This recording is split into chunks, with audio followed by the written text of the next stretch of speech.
December 7, 1941, the day after the Japanese attack on Pearl Harbor. President Roosevelt signs a declaration of war against Japan. The United States officially participated in World War II, June 1942, Tukoya Barracks, Georgia, USA. One day the world will know. The unit number is officially formed from this. This is the United States Army's 101st Airborne Division, and through the brotherhood to become worldwide, the 506th Airborne of the most famous wing. The E Company of the 2nd Battalion of the Infantry Regiment was also officially established here.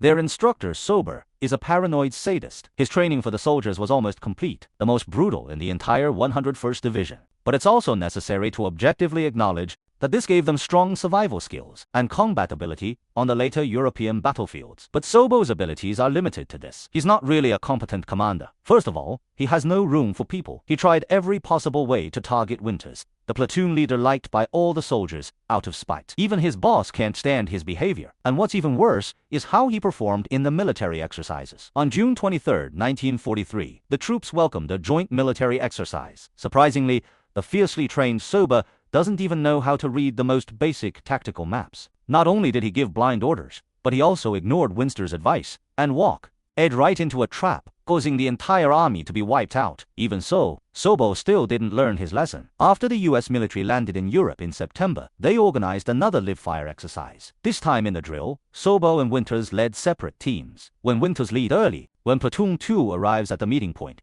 Sober got lost again with a row of unsuspecting, and by this time, Wendels, who we had been waiting for in vain, had already done an excellent job. In this exercise, Winters' command and combat skills totally outshone Sober. The soldiers of Yillian Company were very impressed, and Sober was held accountable by his boss. Because of his mindless operation, all the cattle and sheep in the pasture ran into the headquarters. And Major Hutton himself is on leave in London. He can't find any excuse this time. Angry Sobo this time, taking it out on Winters again. I found the trumped-up crime. Grounded Winters for 2 months. But this time, Winters did not choose to tolerate it. Instead, asked a military court to rule. Sobo was defeated. I had to find another excuse. Winters lowered to the kitchen to vent. And his behavior this time finally angry all the officers and soldiers of the company. I can't do it myself. Don't let those who can help instead envy and persecute those who are capable. If you go to the battlefield with such a commander, none of that company is enough for him to pit himself. Let Colonel Sink move Sobo to the rear. Parachute school to train non-combat paratroopers, and their friendship with Winters. Winters took it to heart. The Corps of Company E also came together at this time. June 5, 1944. Obertire Airport. One last check of equipment before boarding in a row. They will arrive over Normandy, France, early the next morning. Execute Allied codename Overlord. The action of the Normandy landing.